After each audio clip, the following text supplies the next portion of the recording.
Second time doing this. Tried to do a little exercise video. And there's Paris. Funny enough, I come out here, I get ready to get a mount, she's all ready to go, I want out. You know.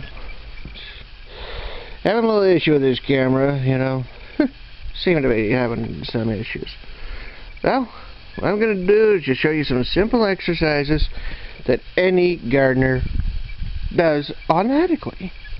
You know, stand up, bend down, inspect your plants, stand back up, move over, bend down, inspect your plants.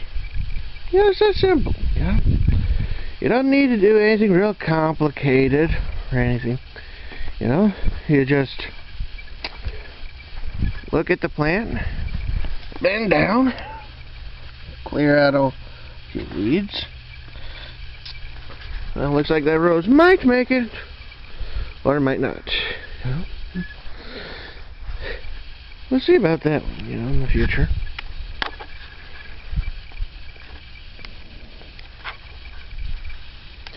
So, one moment. Well, that might help. Don't want the battery door open, you know. Don't want the battery to fall out. You know? Yes, you're probably getting bored by looking at all my plants. And yes, I know. I just like showing them off, I guess. You know? And you can see them. Say, look, how beautiful they are. And see here for, I got a couple of black raspberry plants in here. One,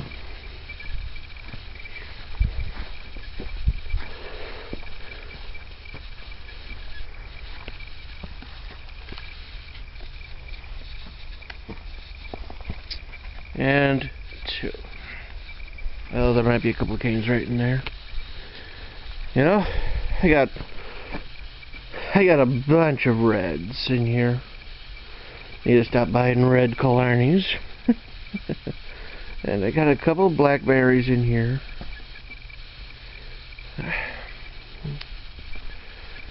A couple I know are Chesters. Well, this one, I'm not quite sure which one this one is. I can't remember it. Might be a Chester, might be something else. I guess I'll find out. Well, who knows? Now, let's see. Some of my mom's plants, yeah, her roses, some of them.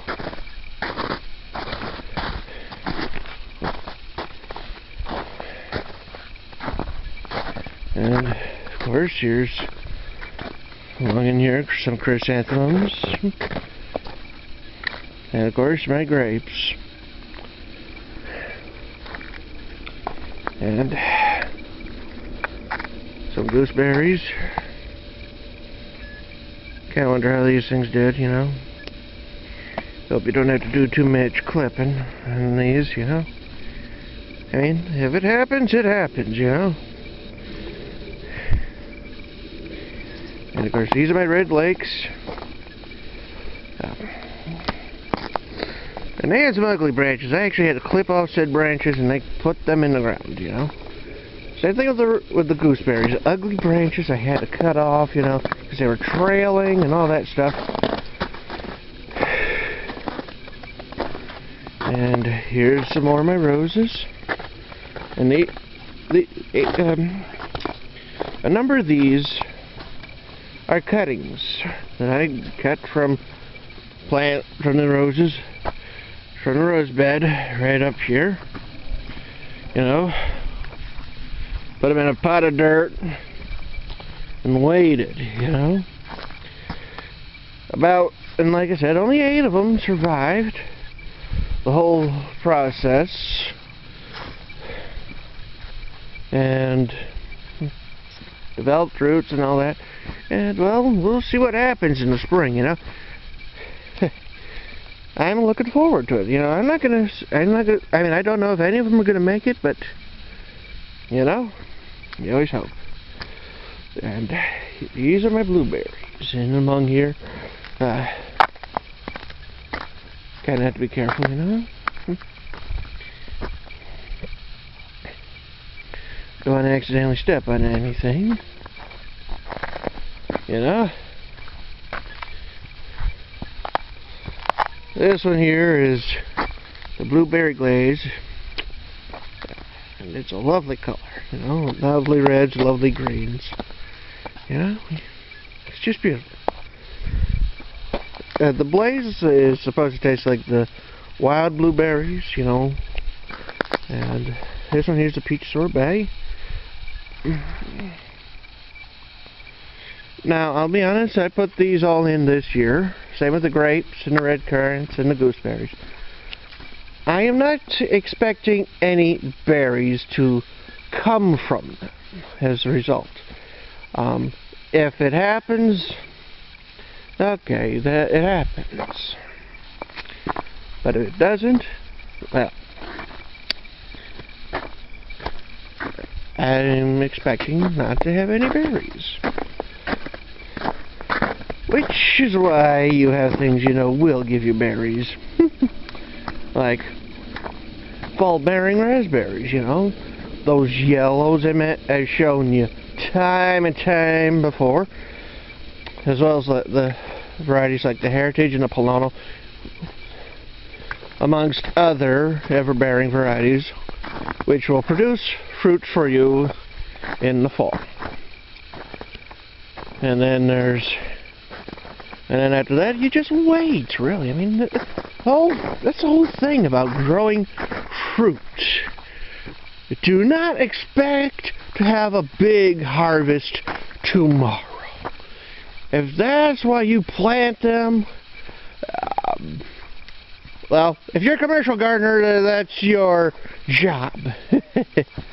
But even a commercial gardener knows you will not get a huge harvest tomorrow.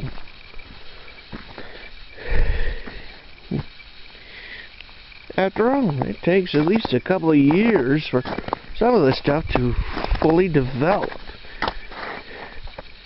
And you're looking at my strawberry bed, which I hope to turn into one. You know, there's one good thing about this time of the year. You can buy dirt for cheap. You can pre-order your plants. You can get things planned, really. You know, plan for tomorrow.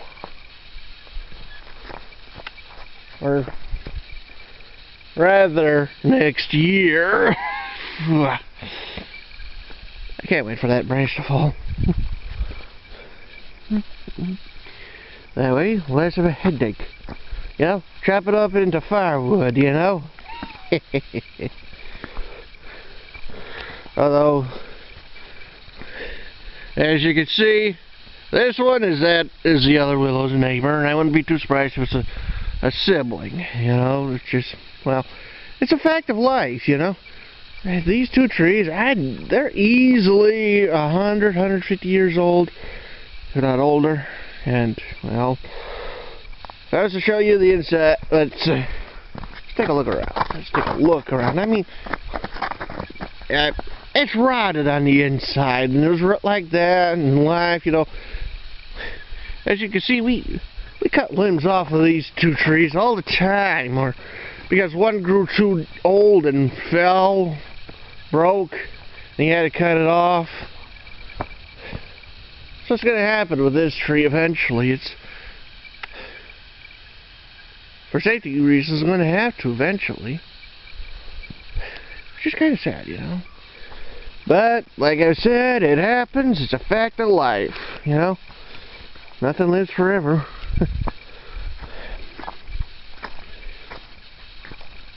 Whew. I think this used to be a willow. I'm not sure. May, you know. But I do know behind it is a chokecherry tree. Chokecherry bush. And I'm going to have to do a little bit of pruning on it. I want to keep this tree, keep this bush, because it develops those berries that keep the birds away, you know, from your bush. Well,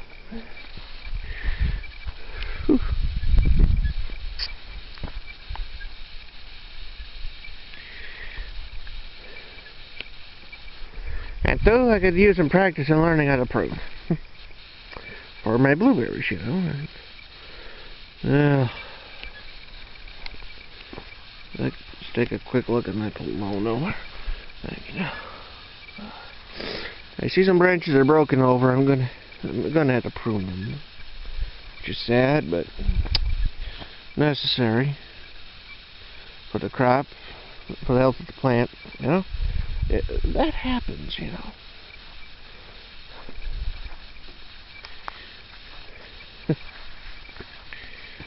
And here's some sumac. If you love birds, and you have these around, you will keep them, because towards the harshest of the parts of the winter, your birds will feed on those fuzzies at the end and enjoy the seeds and the fruit. You know? Just a little something for you to know.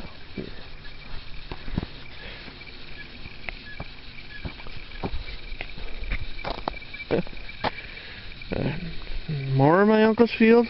Get a good size field.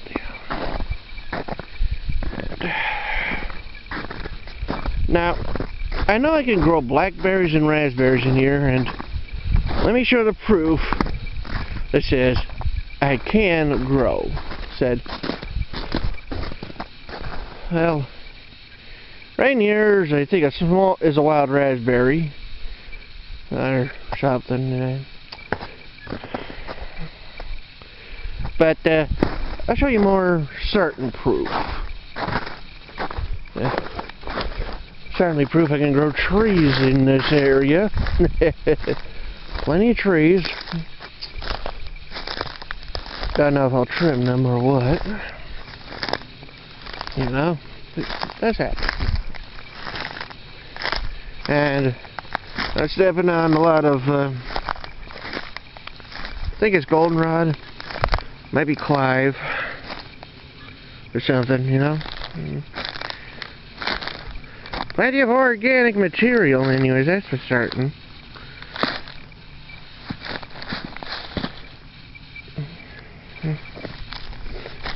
You know, it just can be rotted down, use it as like a mulch, or compost, or whatever, you know. And this right here, you gotta be careful doing a trip, is a proof that says blackberries can be grown in here.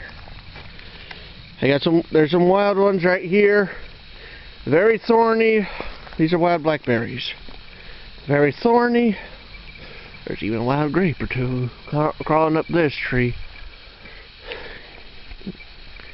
You know, I had to do a little bit of pruning, you know, a little bit of trimming, you know.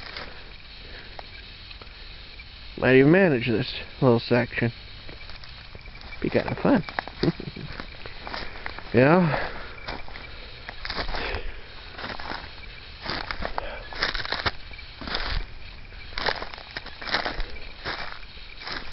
This field was used as a pasture for a number of things, you know? Can't remember what it was. I don't know what it was used for originally, but I think it's housed pigs. I know it's housed goats. Well, it has housed a couple of pigs in the past, recent past actually.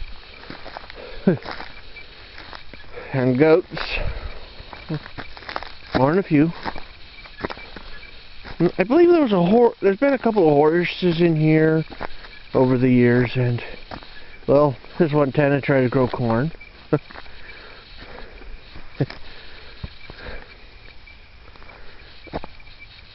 What you're looking at is pokeweed.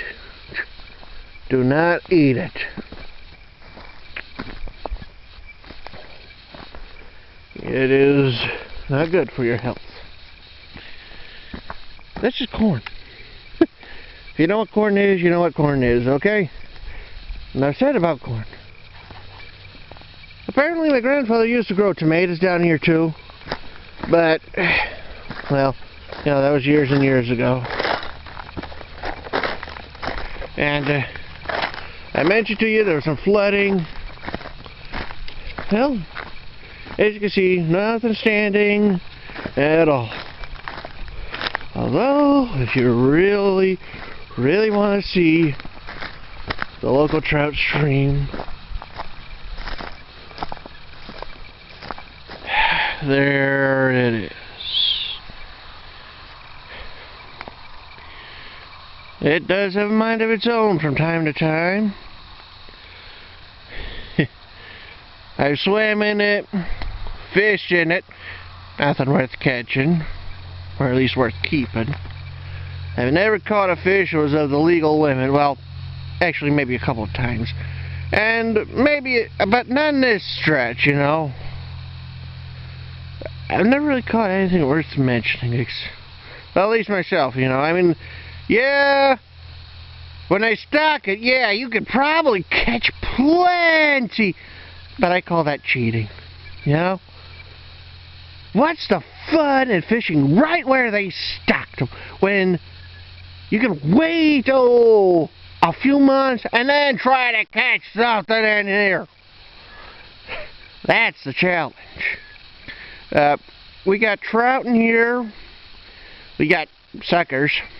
Plenty of those. You know, depending on which stretch you're on, you know. There's actually a railroad bridge, old. You can find plenty of trout in there and plenty of suckers in that little hole. You can even swim in this in parts. And just one piece of word advice: do not swim in it when it's flooding.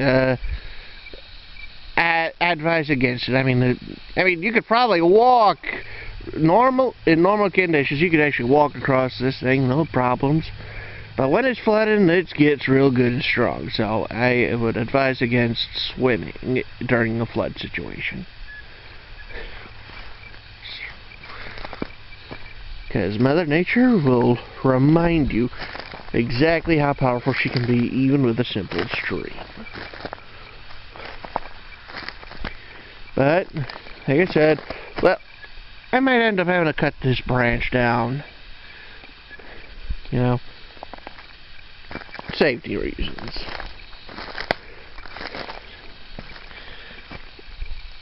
But no flooding, no standing water. Lovely birds make sounds.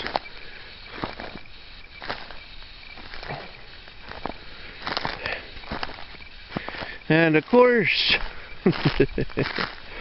as I showed to you a little while ago,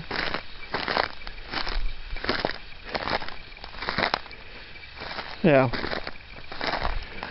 let's just say it's a nice little treasure to find. And how many people do you know have seen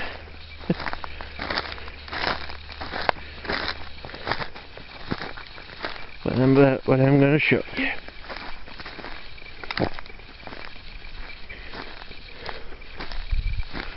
Rose hips.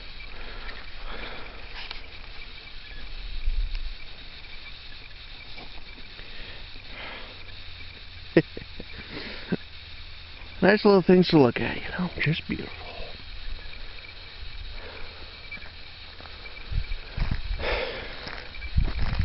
Got a couple of choke cherry trees. May end up doing a little bit of pruning on those. Although when spring comes, we're gonna have to do a little bit of work, you know, trying to keep this as, so shall we say, mine. I'm gonna have to mow it, trim it, and that's until my uncle, at least until someone's able to remove this goat fence, and my uncle is able to plow this up, you know, put manure on it and all that sort of stuff, you know, so that way I can get it ready for when I make my berry patch. Well, that's all for me for now. Perhaps I'll show you more. I can't wait to show you what I have in the spring. Alright, sound enough.